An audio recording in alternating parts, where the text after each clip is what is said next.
ఉదయం పూట రేపు ఉదయం అందరూ వస్తారు. ఎవ్వరు కూడా పిల్లలకు మీరేమే మట్టి తీసుకొచ్చినా అంటే మట్టి అంటే స్వర్గం నుంచి మట్టి మేమే ప్రిపేర్ చేస్తాం మేడం. మా ఇంటి దగ్గర మట్టి ప్రిపేర్ చేస్తాం కానీ మీరేమో స్వర్గం నుంచి మట్టి తీసుకురమ్మన్నారు, మేము ఎవరికి తెలియమని చెప్పేస్తాం. కానీ ఒక పాప ఒక వైట్ పేపర్లో మట్టి కవర్లో పెట్టేసుకుని తీసుకొచ్చిస్తాం.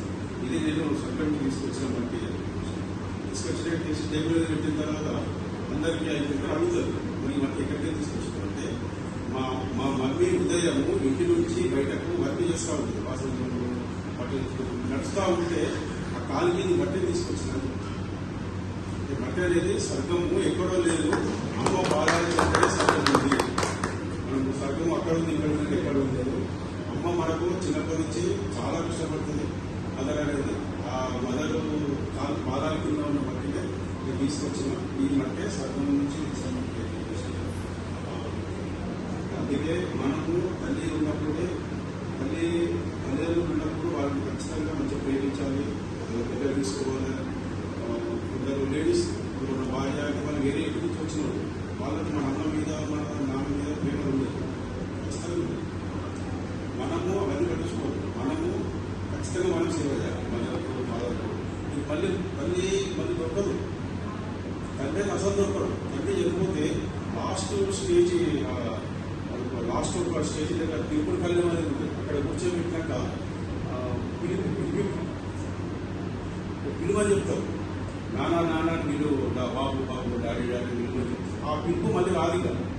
ఎవరికైనా ప్రపంచంలో ఎవరికైనా అమ్మ అక్క చెల్లెలు పిలవచ్చు, కానీ మన బాబు అయితే ఎవరు వెళ్ళలేదు. తెలిసే పెద్ద బాబు చిన్న బాబు నడి బాబు చిచ్చాక అంటే కానీ మన తండ్రిని బాబు అని నాన్న అని మన ఫాదర్ ఒక్కడే ఇస్తాం. కాబట్టి ఫాదర్ గురించి చాలా పేరు చూసుకోవాలి. అది చనిపోయిన పిల్లలకు తెలుస్తుంది, వాళ్ళు ఉన్నప్పుడు తెలియదు. తండ్రిని కొట్టడం తిట్టడం వాళ్ళని ప్రేమ కోరుకోవడం అనేది ఇప్పుడు అది కేర్లెస్ అనిపిస్తుంది. కానీ చనిపోయిన తర్వాత ఫాదర్ ఎంత గొప్పవాడు అనేది అప్పుడు తెలుసు, ఇప్పుడు తెలియదు అని నా ఉద్దేశం. అది మీ దాంట్లో కూడా నాకు కొట్టగలిగింది నిజామాబాద్. మాకు 4 ఫ్యామిలీస్ ఉంటాయి. కొట్టగలిగిన 4 ఫ్యామిలీస్ కూడా నాకు చిన్నప్పటి నుంచి కూడా మొత్తం గోరీలాడ నుంచి కూడా గోరీలు చిన్న పతలు చిన్నప్పుడు ఆడుతుంది. పతలు ఏం చేసింది చిన్నప్పటి నుంచి అంతా కోటగలిగింది. మా ఇంట్లో 4 ఫ్యామిలీస్ ఉంటాయి. అంతా చిన్నప్పుడు కోసం ఒక్కొక్కరు 18 నెలలు కిరాయి ఉంటుంది, 10 నెలలు కిరాయి ఉంటుంది, 5 నెలలు కిరాయి ఉంటుంది. అడగకపోతే కిరాయి రంజాన్ వస్తే ఒక మంత్ కిరాయి వద్దని చెప్తుంది, మాకు చేసేస్తుంది. మొన్న ఇల్లు వర్షం కూలిపోయిందని చెప్పేసి ఒక్కొక్కరు 10,000, 5,000, 6,000 మాకు లీవ్ ఉంటుంది. అంటే నేను తీసుకోవాలి వద్దని చెప్పేసి. నేను ఇది నా గురించి తెలుసుకోవాలనుకుంటే కొట్టగలిగాను. కొట్టగలిగితే ఎవరికైనా మా ఇంటి సపోర్టింగ్ తెలుసుకోవచ్చు కదా. ఎవరికి అడిగినా కానీ నేను ఇప్పుడు చెప్పే విషయం కూడా 1% కూడా అబద్ధం చెప్పాను.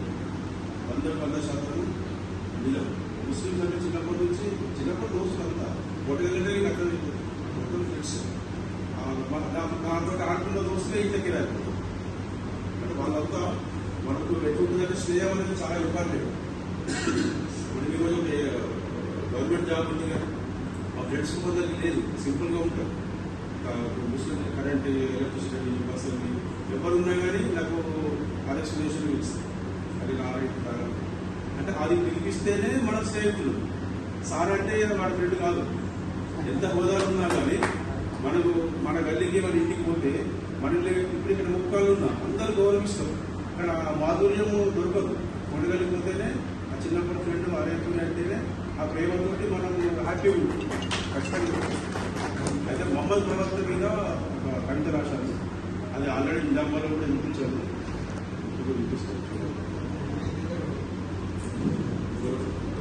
విశ్వంబరుడు, అతడు ఒక విశ్వంబరుడు, విశ్వానికే నిరాడంబరుడు, శాంతి ప్రదాత, విశ్వదూత.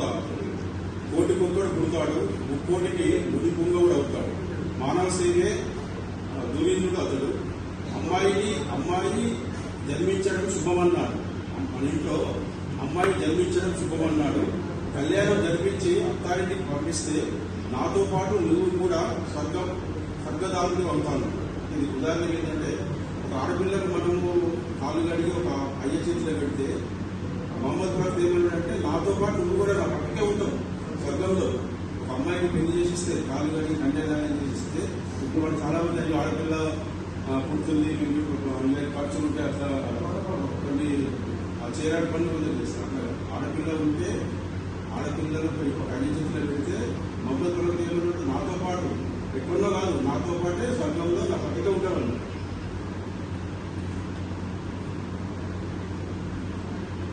అడిగిచ్చిన డబ్బుకు వడ్డీ వద్దన్నాడు, మూఢ నమ్మకాలను చీపమ్మన్నాడు. మానవులంతా ఒకటే ఉన్నాడు. బంధాలు కలపమన్నాడు, బంధుత్వాలు నిలుపమన్నాడు. వాటిని హరించే హక్కు నీకు లేదన్నాడు.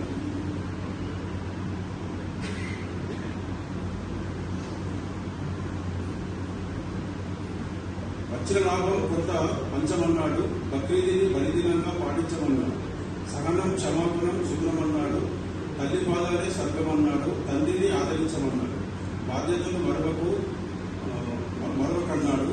అనాథలు వితంతువులు అందరూ ఆ దేవుని బిడ్డలే. భూతదయ మనిషి దయమన్నాడు. అతడే మహమ్మద్ ప్రవక్త, అతడే విశ్వంలో. వితంతువులను కూడా ఆయన వితంతువులు మ్యారేజ్ చేసుకున్నాడు. స్టార్టింగ్ లో పెళ్లిగా అమ్మాయిని ఎవరైనా చేసుకుంటారు. పెళ్లి అయ్యి భర్త చనిపోయి ఇంటి మీద ఉన్న అమ్మాయిని ఎవరు గతంలో పూర్వకం ఎవరు చేసుకోకూడదు. బాల్య వివాహాలు తీసుకుంటుంది. ఆ టైంలో కూడా మా దాంట్లో బాగానే ఒక్కొక్క మతం పుట్టుకొస్తారు.